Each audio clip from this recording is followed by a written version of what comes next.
Well, Razorback fans, it's officially official. Jaylin Williams, the forward for Razorback Basketball, who was so important to the back-to-back Elite Eight appearances that Razorback Basketball has had over the past few years, officially announces he is remaining in the NBA draft and will be foregoing any eligibility at the University of Arkansas. So let's go ahead and talk about it and react about it here on the Locked On Razorbacks podcast. You are Locked On Razorbacks, your daily podcast on the Arkansas Razorbacks, part of the Locked On Podcast Network, your team every day. And welcome into the Locked On Razorbacks podcast. I'm your host, John Nabors. I am also the host of Out of Bounds. You can catch every weekday afternoon from 1 to 4 on 103.7 The Buzz and 103.7thebuzz.com. Today's episode is brought to you by BetOnline.net, where they have you covered this season with more props, odds, and lines than ever before. Head over to BetOnline.net, where the game starts.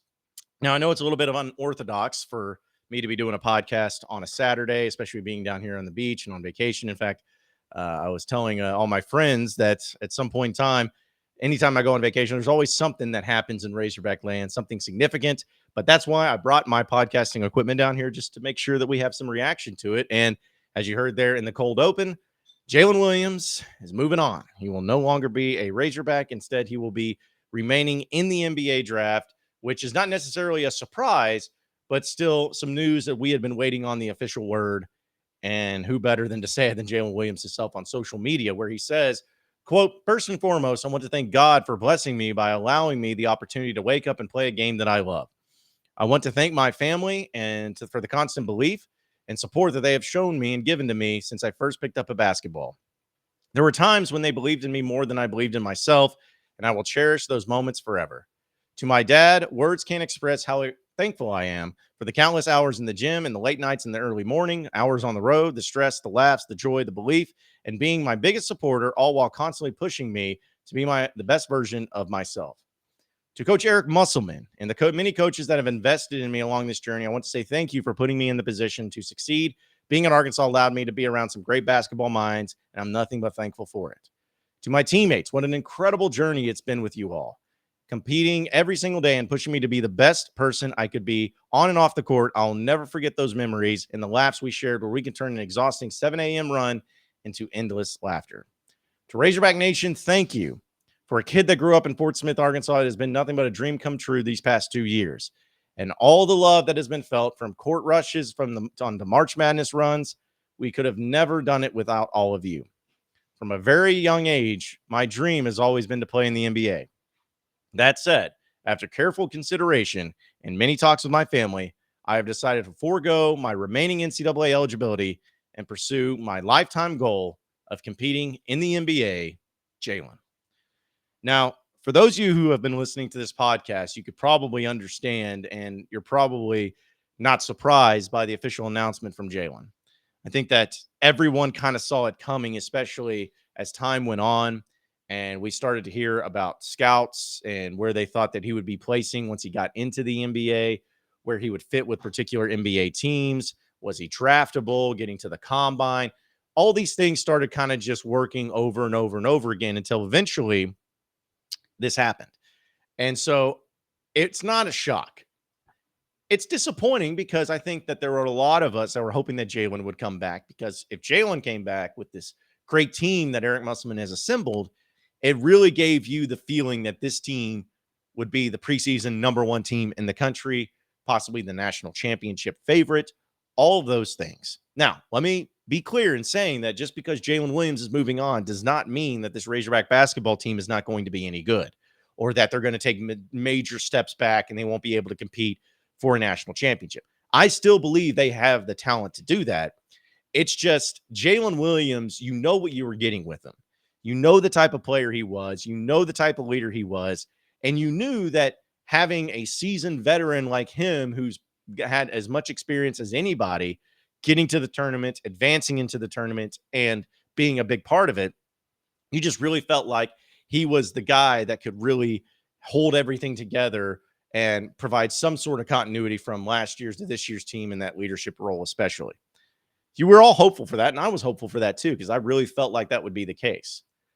But you got to give a lot of credit to Eric Musselman, where he understands that, hey, if you got a chance to go to the NBA, go to the NBA. If you have a chance to even to get drafted in the second round, go. Like, there's only 60 draft picks in the NBA. And you think about all of the players out there, whether it's college, whether it's G League, whatever, guys that are really talented that don't get drafted and they end up playing overseas or whatnot. And then maybe later down the road, they have a chance to come back in again to the NBA. Like, there's always that element. But to get drafted with so limited amount of picks, but so many players out there in the pool, to me, this was a no-brainer for Jaylin Williams, especially if all the scouts and everybody's telling him, hey, you're a draftable player, or hey, we're thinking about taking you in the second round, whatever it may be. It would be dumb for him to stay for another year. Just being honest. Selfishly, as a Razorback fan, I would have loved to have had him stay.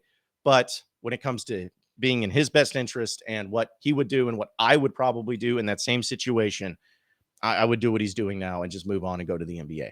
But give credit to Musselman for not only, kind of feeling like that was a possibility, but preparing for that, where he put together all these players and he put together the transfer portal and all that stuff to get players that were 6'9" or above to fit right into that role and to really be guys that not only, I'm not saying they'll replace Jaylin Williams, but they'll be guys that can at least, as a group, come together and make up for a lot of the production.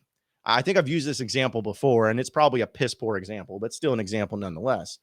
If you've ever seen the movie Moneyball, when they talk about, hey, how do we replace Giambi? You can't replace Giambi. So give me 3 players that have a batting or they have an on-base percentage of this, and then there you go. We're going to replace them with other guys to help out for that too. It's kind of going to be the same thing with Jaylin Williams. Now, would I love to see Brazil or Graham or, the Rhode Island twins, whoever, step up and be able to have some big-time numbers just like Jaylin Williams did? Absolutely. Like, I think everybody would take that, especially if they could be that type of player. But I don't think it's going to be required of any of them. I don't think any of them is being looked at and saying, okay, Jaylin Williams gave us 18 and 10 last year, so therefore you need to kind of do 18 and 10 this year. I don't think there's that expectation. I think that there's just going to be a lot of different players that are going to be able to help out. And I think Eric Musselman, completely understanding how this works, how it works in college, how it works in basketball, always to have people ready to step up, and you as a coaching staff to be ready in case there's any type of departures. But I think the craziest thing about it all is that if you're thinking about Jaylin Williams moving on and leaving and all that, this team has Devo Davis and Kamani Johnson. Those are the only players from last year's team that will be on this year's team. And no offense to Devo or to Kamani, but that's not exactly the type of guys that you would want to keep on a team that went to Elite Eight, just because of, like, Devo was fine at times, but we know that it seemed like he regressed from freshman year to sophomore year. And Kamani Johnson, nice guy, but it's just, he's not like one of those players that's just going to come in and be able to get you double digits. He's just not that player. So you talk about having to rely on every newcomer. That's what this season is going to be about. And that's where the fun and the high expectations are going to come in, but also the mystery and the fear from Razorback fans, because you don't know what these players are capable of. Like, yeah, you've seen a couple of them play maybe at Missouri with Brazil or Jalen Graham, Arizona State, whatever. Or yeah, maybe you saw guys like Nick Smith or Anthony Black or Jordan Walsh play in high school or whatever. Like, yeah, you saw that. But putting it together and being able to play in the SEC and being able to play against the highest of competition, we don't know.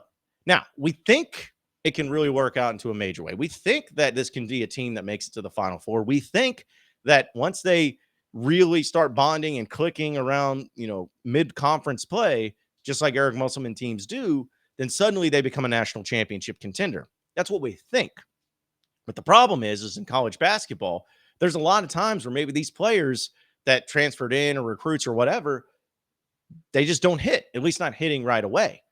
Like you think about like some of the guys that even Eric Musselman has had coming in that's had some high expectations from the transfer portal that end up doing nothing.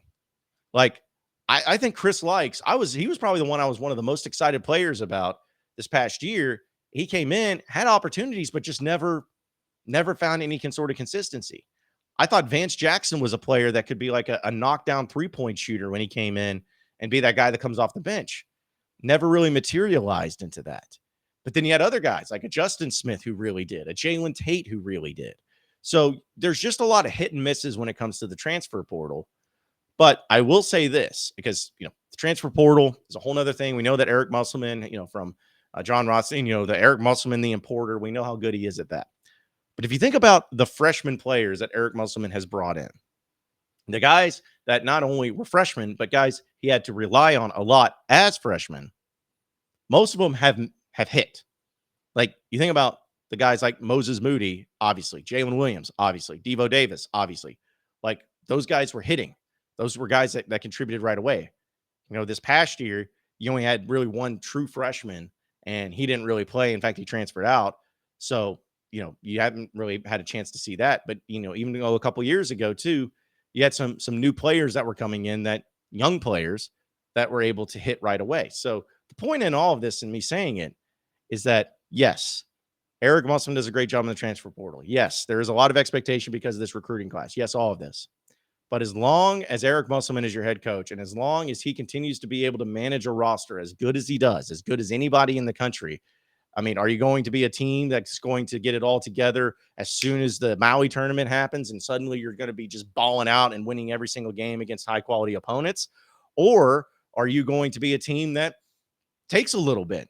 Once you get it worked out, maybe struggle a little bit in the beginning of conference play, and then boom, before you know it, you're the best team in the SEC and nobody wants to play you. However it happens, it doesn't matter how you start. It only matters how you finish. And as long as Arkansas can be that team that possibly makes it back into not only the second weekend of the NCAA tournament, but possibly making it to the Final Four down there in Houston, every single one of us are going to call the season a success regardless.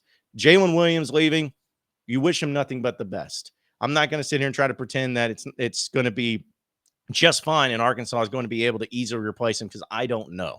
I think it'd be completely and totally disingenuous to say that. But what I do say, for all you Razorback fans out there that are wondering exactly what this team is going to be about, there's certain things you can always count on when it comes to sports, especially in college, that if you have the right coach for the job, you're always going to feel good about the players that he has and being able to put together the roster that he has put together. And Eric Musselman has proven time and time again, whether it's freshmen, whether it's transfers, whether it's JUCOs, whether it's seniors, whoever, he knows how to win, and he knows how to put together a winning team every single time. Jaylin, wish you nothing but the best, buddy. Appreciate you being a part of 2 Elite Eight runs and bringing Arkansas back to national relevance when it comes to the world of college basketball. We can't wait to see what you'll be able to do at the next level in the NBA, and hopefully you don't get drafted by the Sacramento Kings. That's all I can say. Our partners at BetOnline.net continue to be the #1 source for all your betting needs and sports info. Find all the latest odds, news, and sports developments, including this year's basketball playoffs, Major League Baseball scores, fights, and even next season's NFL futures. BetOnline.net is your continued source for all of the sporting wagering information, from live betting to playoffs and esports and so much more. So head to the website today or use your mobile device to learn more about the trends and actions at BetOnline.net, where the game starts. And everybody, continue to have a great weekend. Appreciate you watching. Appreciate you listening. Be sure to like and subscribe to the podcast on iTunes or on Google Play. You can also get after me on Twitter at BuzzJohnNabors for any questions, comments, concerns that you may have. We'll keep it going from there. Same podcast time, same podcast channel, Monday or Tuesday afternoon, depending on how I'm feeling. Either way, we will see you